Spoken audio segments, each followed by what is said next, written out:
어서오세요. 괴담 들려주는 낚시꾼 괴담로 괴담집사입니다. 낚시도 안 되는데 제가 괴담 하나 떨어드릴게요.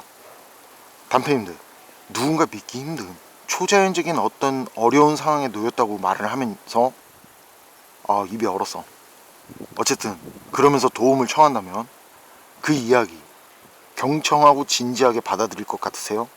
아니면 가짜는 소리라며 무시할 것 같으세요? 그리고 다른 사람에게 어떤 말을 했을 때 그때 상대가 자신의 이야기를 어떻게 받아들이길 원하시나요?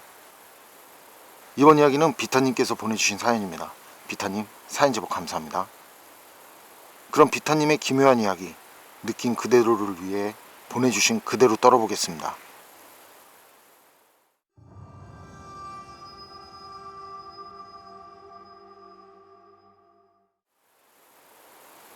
이야기는 일본에 갔을 때 일본에서 형사 생활을 하는 지인에게 들었고, 선술집에서 만나서 한잔하다 나온 이야기라 진위 여부는 알 수 없지만 지인도 술 기운이 있었는지 조심스럽게 얘기한 걸로 봐서는 결코 가벼운 농담으로 얘기했다고 생각하지는 않습니다. 헤이세이 29년 2017년에 있었던 일이라고 합니다. 당시 이미 종료 처리된 사건이었는데 제게 이야기를 해준 지인이 생각할 땐 뭔가 꺼림직하고 깔끔하지 못했던 사건 같다는 말이었습니다. 이야기는 사건과 관련된 한 남자의 메모장에서 시작합니다. 그리고 그 남자가 메모장에 남긴 내용을 정확하게 기억하진 못하지만 최대한 기억해서 전할 수 있도록 하겠습니다. 메모장에 적힌 내용은 이렇게 시작합니다. 온몸에 부적을 지니고 다니는 남자가 있었다. 그는 늘 몸 이곳저곳에 부적이나 신물이라고 하는 것을 주렁주렁 달거나 붙이고 다녔다. 그는 이따금씩 알 수 없는 소리를 했다. 늘 이상한 존재들이 자신을 공격한다고 했는데 부적들은 그 공격에서 자신을 방어하기 위한 하나의 방어수단이라는 것이다. 그와 친한 지인들은 그런 그의 말을 한 귀로 듣고 한 귀로 흘렸다. 그렇다고 그 사람을 배척하기엔 그는 좋은 사람의 축에 들어가는 사람이었고 대인관계에는 아무런 이상이 없었다. 현대의학에서도 빙이나 신들림을 정신병으로 구분하지 않는 이유는 그들이 대인관계에 문제가 없는 정상적인 사람이기 때문에 정신병으로 분류하지 않는다고 한다. 내가 보았을 때 그는 대인관계가 좋을 뿐 아니라 평소 남에게도 거친 말이나 무례한 행동을 안 하고 늘 남을 배려하고 마음이 따뜻한 친구였다. 오히려 누구보다 지인들의 기념일을 잘 챙겨주고 다른 이의 슬픔을 공감해주고 좋은 일에 속 좁게 배아파하지 않고 함께 기뻐해주는 좋은 사람의 표본 같은 사람이었다. 그러던 그 사람이 어느 날은 몸에 문신으로 부적을 새겨야겠다며 한 3개월 동안 연락을 못할 것 같으니 이해해달라고 하였다. 지인들은 문신을 새길 때의 고통 때문에 걱정했지만 그는 고개를 저으며 부적도 유통기한이 있는 것 같고 그의 그날의 날짜에 따른 기운의 변화로 부적의 효과가 약해지는 날도 있어서 자기는 살고 싶어서 하는 거라고 하였다. 그리고 몇 개월이 지나고 우리는 다시 모임을 가지게 되었다. 그때 그도 모임에 나오게 되었는데 그 모습은 가히 충격적이었다. 그가 얼굴과 목을 뺀 모든 곳에 빼곡한 한자로 타투를 새겨서 왔는데 혐오스러움과 공포의 어느 경계에 있는 끔찍함 그 자체였다. 그 다음부터 지인들은 그와 만나는 게 점점 불쾌해졌는데 그와 같이 식당이나 카페를 갈 때 퇴장 요구를 받은 적도 많고 그러한 일들이 점점 쌓이게 되자 그의 지인들은 그와 점점 멀리하게 되었다. 정말 그의 문신은 남들이 혐오감을 넘어 공포감을 심어주기에 충분한 수준이었고 단 한 명, 나를 제외한 모든 사람들이 그 사람과 절교를 선언했다. 나마저 그를 손절하면 그는 더 이상 만날 친구도 없기에 나와 그와의 관계를 가깝지도 멀지도 않게 유지했는데 1년 정도가 지난 어느 날 그의 부고 소식을 듣게 되었다. 사망 원인까지는 듣지 못했는데 그가 일가 친척도 없고 가족도 없던 사람이라 유품 정리는 내가 하게 되었다. 그리고 그가 사망 전에 자신의 모든 재산을 나에게 남긴다는 유언장을 써서 공증을 받기도 했는데 사실 재산이랄 것도 없다. 오래되고 낡은 단독주택가 몇 천도 안 하는 현금 자산이었다. 깡촌. 변방 외곽에 위치한 집이고 집값도 매우 쌌다. 그리고 나는 좋은 부모 덕에 경제적으로 부유한 편이었기에 어쨌든 그와의 이별이 아쉬워서 자격을 허락한 것이지 그의 재산 때문에 허락한 것은 아니다. 미리 말했듯 나는 경제적으로 부유한 사람이다. 부자까지는 아니더라도 한 달에 몇백 정도 쓰면서 평생 놀고 먹을 정도의 부를 갖고 있었다. 유품도 정리할 겸 병원에서 나온 사람에게 열쇠를 받아 집에 들어가게 되었다. 집안은 곰팡이도 피어있고 기괴한 냄새가 났다. 방 안에는 달랑 받침도 없는 매트리스 하나와 낡은 책상에 올려진 고물 컴퓨터와 모니터뿐이었다. 그리고 그의 방 안에 가득 붙어있는 이상한 부적들이 보였지만 나는 이 집에 한두 번 온 게 아니라서 딱히 거부감이 들거나 무서울 것은 없었다. 컴퓨터 책상만 남겨두고 사람 며칠 불러서 일당을 주고 집에 있던 가구나 모든 것을 버렸다. 그리고 나는 친구의 고독했던 마지막 순간을 떠올리고 씁쓸한 기분에 위스키를 병째 마시며 그와 함께한 추억을 곱씹었다. 그러다 문득 내 시야에 낡은 컴퓨터와 모니터가 들어왔고 그가 혹시 메시지 같은 걸 남기지 않았을까 궁금해서 전원 스위치를 눌러보았다. 거칠게 팬이 돌아가는 소리가 들렸고 오래된 냉장고가 들어가는 듯한 소음이 들리고 모니터에 화면이 들어왔다. 그가 혹시 기록 같은 것을 남기진 않았을까 폴더들을 열어보았는데 계속 하드디스크를 뒤졌지만 별다른 건 나오지 않았다. 공허하고 씁쓸한 마음에 담배 한 개피를 입에 물고 고개를 숙여 불을 붙이는데 모니터 받침대 밑에 빨간색 USB 메모리가 있는 게 눈에 띄었다. 아마도 고개를 숙이지 않았더라면 발견하지 못했을 것 같다. 나는 홀린 듯 그 USB 메모리를 컴퓨터에 삽입했고 잠시 후 새 창이 하나 열렸다. 창이 열리고 폴더의 내용이 표시되었는데 월별로 폴더가 정리되어 있었고 대부분의 내용은 별다를 것 없는 내용이었다. 폴더 안의 파일들은 전부 친구의 방안을 촬영한 영상 파일이었다. 그냥 몇십 개쯤 봤는데 친구가 방 안에서 혼자 괴상한 몸짓을 하면서 허우적거리거나 원맨쇼를 하듯이 여기저기 넘어지는 우스꽝스러운 영상들이었다. 개그맨을 준비하고 있었나라는 생각이 들 정도로 살짝 웃음이 나올 정도로 코믹했다. 다른 영상들을 살펴보았지만 방에 앉아 알 수 없는 소리를 중얼거리는 영상이 있었는데 말소리가 작아서 무슨 말인지 알 수 없었다. 그리고 가끔씩 소리를 지르는 특이한 영상도 있었는데 별다른 것은 없었다. 그러다가 나는 담배를 대충 비벼 끄고 마지막 폴더의 파일을 열어보았는데 거기에는 충격적인 내용이 담겨 있었다. 영상을 틀자 잠을 자고 있는 친구의 모습이 나왔다. 그리고 잠시 후 잠을 자던 친구가 발을 들어 올렸다. 그런데 자세히 보니 들어 올렸다는 표현보다는 들어 올려졌다는 표현이 정확할 것 같다. 마치 보이지 않는 존재가 친구의 다리를 들어 올린 것 같은 느낌이 들었다. 그리고 곧이어 다리가 한쪽으로 살짝 꺾이더니 친구의 팔다리 관절이 이상한 방향으로 꺾이기 시작했다.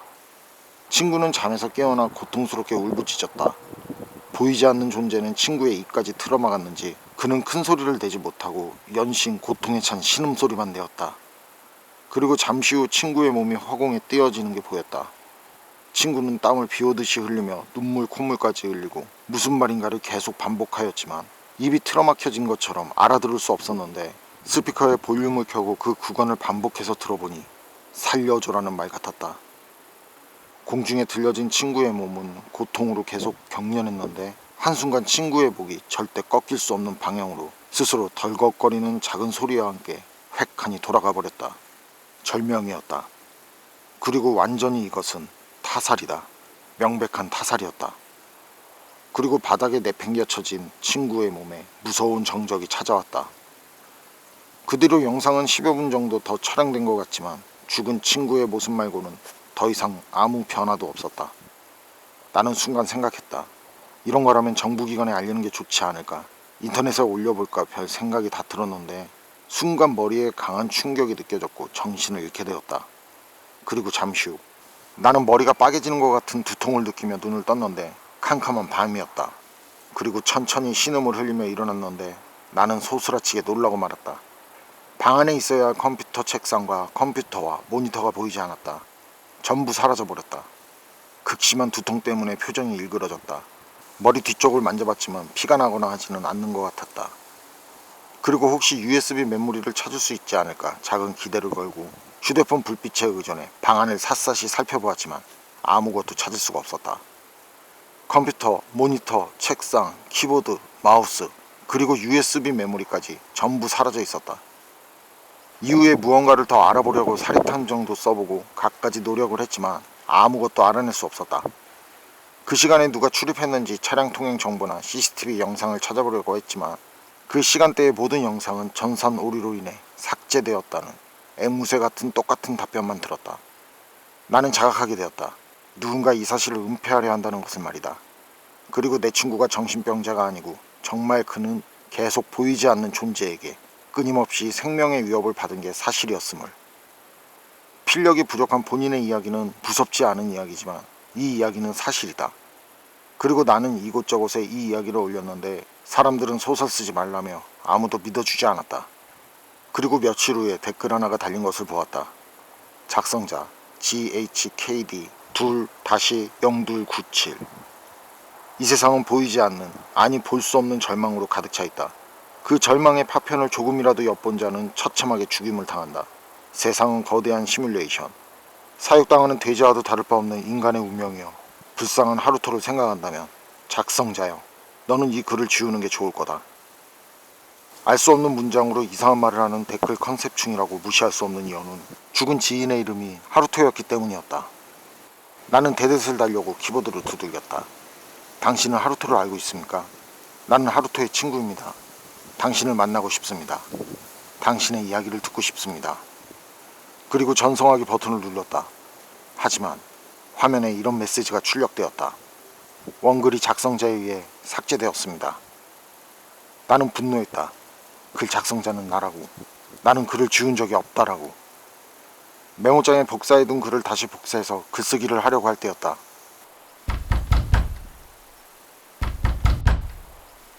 누군가 집 대문을 두드렸다. 나는 독립한 후 혼자 살고 있었기에 집에는 나뿐이었다. 나는 인터폰을 켜 방문자가 누구인지 살펴보았다. 인터폰의 화면을 보자 검은색 양복을 입은 남자가 한 명 서 있는 게 보였다. 인터폰 버튼을 눌러 말했다. 누구세요? 남자는 짙은 갈색의 선글라스를 쓰고 있었고 머리를 단정하게 올백으로 뒤로 넘긴 날카롭게 생긴 중년 남자였다. 남자는 입가에 미소를 지으며 말했다. 유스케 씨, 그 글 한 번만 더 올리면 너랑 네 가족은 물론 네가 아는 모든 사람들이 죽게 될 거야. 이거 경고하는 거야. 쓸데없는 짓 말고 조용히 살아요. 알겠어? 그러고는 무거운 웃음소리와 미소. 그리고 남자는 자기가 할 말만 하고 돌아서서 화면에서 멀어졌다. 웃기는 소리였다. 이런 것에 겁먹을 내가 아니다. 나는 다시 글을 올리기 위해 컴퓨터가 있는 곳으로 몸을 틀었는데 없다. 마치 한 공간을 통째로 도려낸 것처럼 내 컴퓨터와 모니터, 키보드, 마우스가 있어야 할 책상 자체가 통째로 사라져 있었다. 모든 것은 그대로인데 컴퓨터 책상만 그 공간을 통째로 전이라도 시킨 것처럼 없었다. 마치 처음부터 존재하지 않았던 것처럼 말이다. 다만 그곳에 컴퓨터 책상이 있다는 것을 아는 건 책상 밑에 먼지가 아니었다면 그조차도 나의 망상이거나 정신분열이 아닌가 생각되었을 것이다. 그리고 그 이후부터 나는 몇 년 동안 공포에 떨며 살았다. 누군가 나를 쫓아오는 것은 아닌가, 이런 생각에 항상 뒤를 보면서 확인하게 되었고, 누군가 시음을 해보라며 건넨 음료도 독이 들어있을지 모른다며 마시지 않았고, 누군가 이유 없는 친절을 베풀며 거칠게 화내며 경계해야 했다. 그리고 이런 나의 광증은 더욱 심해져갔고 나는 가족들의 신고로 정신병원에 강제로 들어가게 되었다. 나의 글이 발견된다면 누군가 인터넷에 올려주길 바란다. 아마도 이 글이 발견되었다면 나는 더 이상 이 세상 사람이 아닐 것이다. 이 세상은 여러분이 알 수 없는 끔찍한 음모로 가득 차 있다. 그들의 존재가 무엇인지, 나의 친구를 죽음으로 몰아넣은 것이 무엇인지, 나에게 알 수 없는 댓글을 쓴 자는 누구인지, 그날 검은 양복을 입고 나를 찾아왔던 남자는 누구인지 나는 아직도 알 수 없다. 전부, 하나도 파악조차 할 수 없다. 아마도 영원히 알 수 없지 않을까 생각된다. 아니, 죽어서도 영원히 알 수 없을 것이다. 메모장의 내용은 이렇게 끝이 났고, 그의 메모장과 마지막 기록을 본 건 지인과 지인의 상사였는데, 지인의 상사가 담배를 대충 비벼 끄며 옆에 서 있는 지인에게 말했다고 합니다. 정신병인 거겠지. 그러고는 하얀 담배 연기를 보고서 위로 뱉던 그는 대충 서류 정리를 정리하고 병원을 나섰고, 그 뒤 사건은 상식적으로도 이해가 되지 않을 정도로 빠르게 마무리되었다고 합니다. 제가 선술집에서 지인에게 들은 이야기는 여기까지입니다.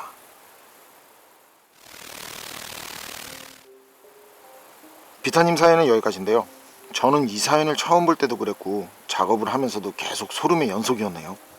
그리고 왠지 더 알려고 하면 다칠 것 같다는 생각이 들어서 오싹하고, 어쨌든 이런 느낌 너무 좋은데요. 그건 그렇고, 그렇죠, 누구나 그럴 거예요. 말 같지 않은 상황을 얘기하면 자신이 직접 경험하기 전까지는 그걸 무시하고 비웃고 뭐 그럴 거예요. 그런데 그런 상황을 자신도 직접 경험하고 그걸 똑같이 다른 사람들에게 얘기했는데 똑같이 무시당하고 비웃음의 대상이 된다면 어떨까요? 그럼 아마 많이 외로울 거예요. 이 사연 제 개인적으로는 말이죠. 적어도 누군가가 괴로움을 얘기하고 고민을 얘기하면 최선을 다해 들어는 줘야겠다는 그런 생각이 드는 사연이었습니다.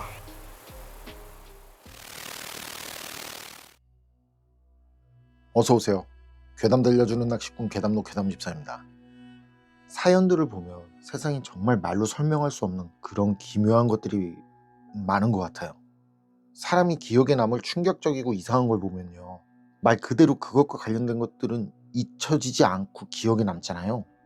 그런데 그런 충격적이고 이상한 것들을 보고도 기억에 남지 않는다면, 정확히는 그걸 봤다는 사실까지는 기억이 나는데 그거 외에는 거기를 어떻게 갔는지, 어떻게 된 건지, 뭐 여튼 아무것도 기억에 남지 않는다면 이거 홀린 것 같죠?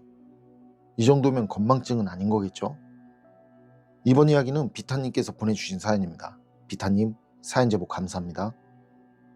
그럼 비타님의 기묘한 이야기, 괴담집사의 시점으로 떨어보겠습니다.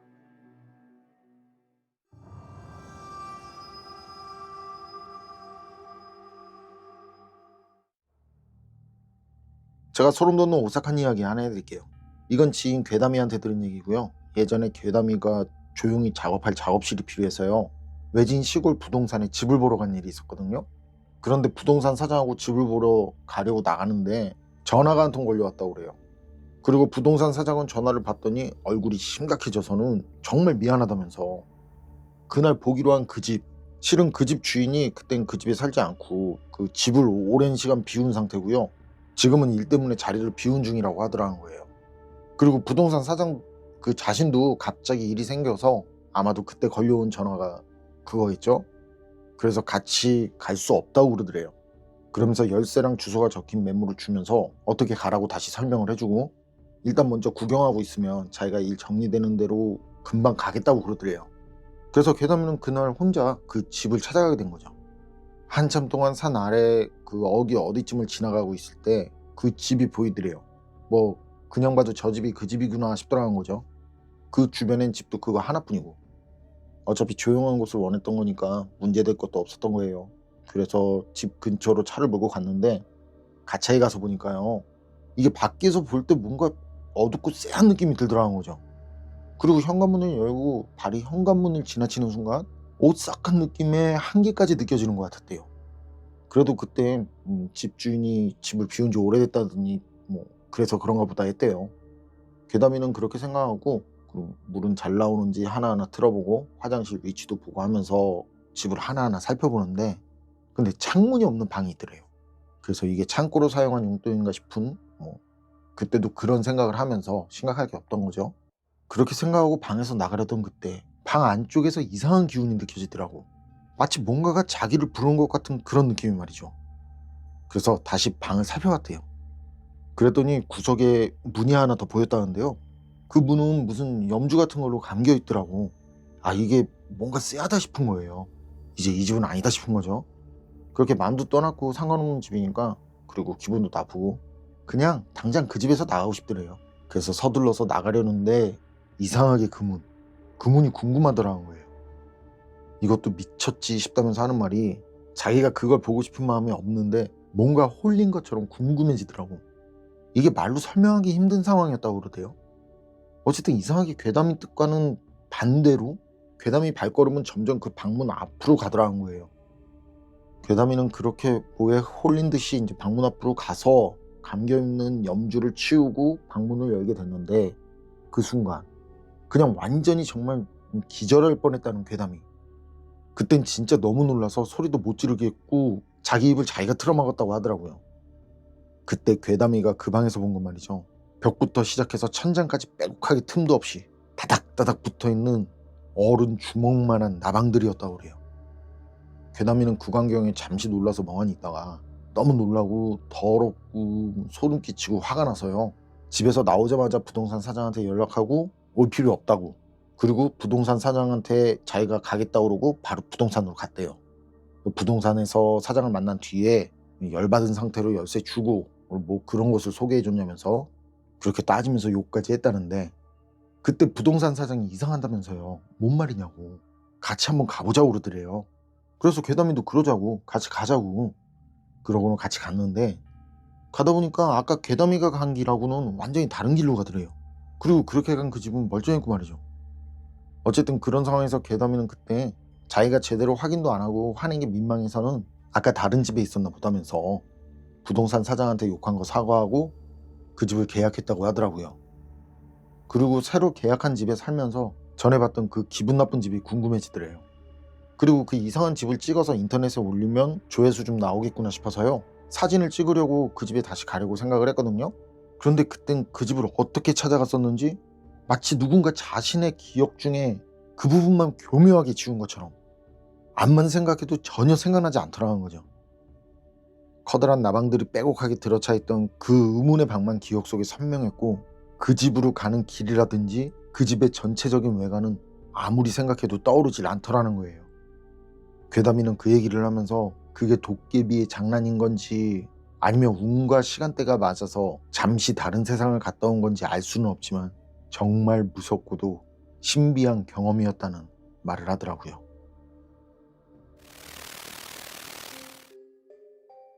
비타님이 보내주신 사연은 여기까지인데요. 뭔가에 홀려서 엉뚱한 곳에서 내렸다는 얘기. 예전에 휴대폰도 없던 시절 친구를 만나기로 했는데 약속 시간에 엄청 늦었을 때 제가 써먹던 방법이거든요. 근데 진짜 그런 경우가 있나 봐요. 홀려서 엉뚱한 곳에 갔다가 엉뚱한 것까지 보고. 뭐였을까요? 그 집. 진짜 무슨 도깨비집이라도 됐던 걸까요? 나방 컬렉터 깨비? 여러분 생각은 어떠세요? 판단은 여러분께 맡기겠습니다.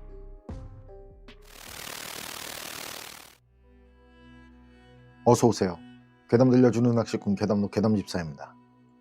단패님들, 단패님들은 지치고 힘들 때 어떤 일이 생겼으면 하시나요? 작은 휴식조차도 너무 큰 감사함으로 느껴질 정도로 그런 피곤한 상황이라면 말이죠. 이번 사연은 제보를 받은 사연은 아니고요.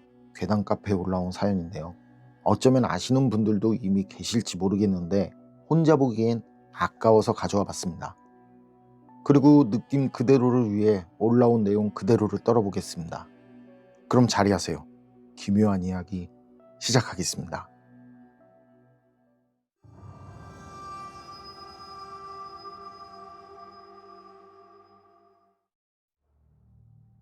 이건 제 어머니가 겪으신 실화인데요. 2018년 그 당시 외할머니가 병세가 깊어지셔서 어머니가 굉장히 고생을 많이 했어요. 서울에 있는 병원에 외할머니를 모셨다가 외할머니 댁인 전남 여수로 다시 퇴원을 하고 이걸 계속 반복했었는데, 증상이 완화되었다가 나빠졌다가가 반복돼서 서로 굉장히 피곤한 나날을 보냈다고 해요. 어머니는 주부도 아니고 일하는 사람이라 외할머니를 모시고 다니는 게 더 지쳤었다네요. 저는 이때 학교 다니느라 그런 상황에 대해서는 자세히 알지 못했고요. 그렇게 시간을 보내다가 외할머니께서 병원에 있어봤자 더 좋아지는 것도 없겠다고 이제 집에서 쉬고 싶다고 어머니한테 말씀을 드렸대요. 어머니는 그럼 외할머니께 더 치료받아 보자고 했는데 외할머니께서는 끈질기게 어머니를 설득하셨고 결국은 완전히 퇴원하기로 결정했대요. 그렇게 다시 여수로 돌아가는 길, 고속도로 위를 한참을 다니는데 어머니가 요의가 느껴지더래요. 그래서 휴게소가 나오면 휴게소에 들려야겠다고 생각을 하셨대요. 그리고 그런 생각이 든 뒤에 조금 더 달리다 보니까 엄청 큰 휴게소가 나오더래요. 그런데 들어가 보니까 무슨 놀이공원에 온 것 마냥 사람들이 엄청 북적이고 시설도 너무 깨끗하고 예쁘더라는 거예요. 한쪽에는 엄청나게 큰 하얀 물레방아 같은 게 돌아가고 평소 휴게소에서는 볼 수 없었던 그런 아름다운 건물 같은 게 있고, 그리고 사람들도 넓은 마당 같은 곳에서 다들 돗자리 같은 걸 펴고 누워있거나 음식을 먹고 있었다는데요. 그 휴게소 안에서 보는 하늘도 너무 파랗고요. 구름도 선명하니 너무 아름답더래요. 마치 그냥 무슨 천국에 온 것처럼 살짝 비현실적으로 그 장소가 황홀하게 느껴지더라는 거예요. 그때 무슨 이렇게 예쁜 휴게소가 있었냐면서 두 분이 막 구경을 하시다가 좀 출출하니까 외할머니께서 호두과자를 드시자고 하셨나 봐요. 그런데 그때 외할머니 병원비 때문에요, 돈을 많이 아끼던 상황이었대요.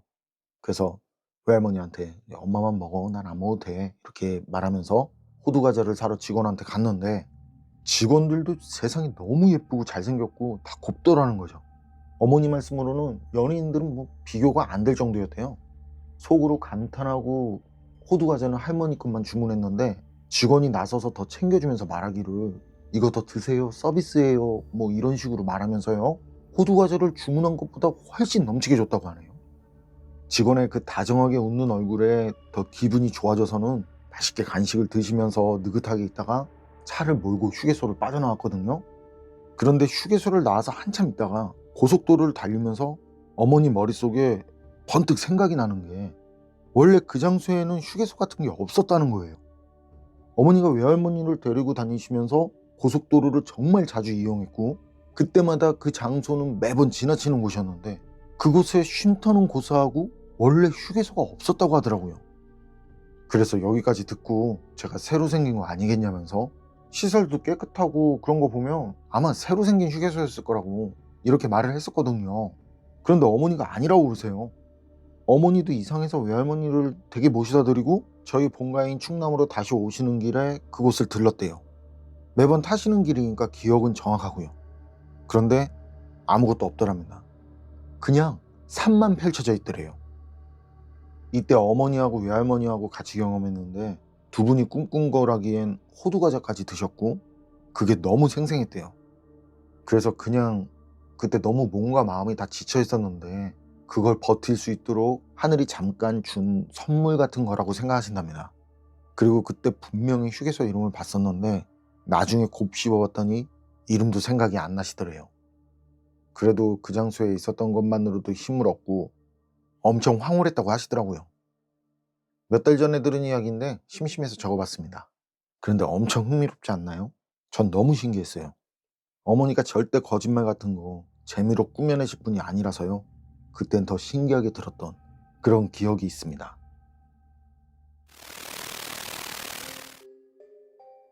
괴담 카페에 올라온 사연은 여기까지인데요. 이 사연 보는 내내 기분이 좋았던 기억이에요. 특히 버틸 수 있도록 하늘이 잠깐 준 선물 같다는 그 부분에서는 조용히 미소까지 올라오더라고요. 그래서 저도 단팬님들과 함께하고 싶은 생각이 들더라고요. 하늘이 잠깐 준 선물처럼 말이죠. 그런데요, 혹시 단팬님들도 그러실지 모르겠는데 전 이상하게 고속도로를 탈 때면 꼭 휴게소를 지난 뒤에 아니다, 괴담 채널인데 이러면 안 되지. 괴담록 오늘 이야기는 여기까지입니다. 그럼 전 다음에 또 다른 사연으로 찾아뵙겠습니다. 늘 건강하시고 평온하세요. 함께 해주셔서 고맙습니다.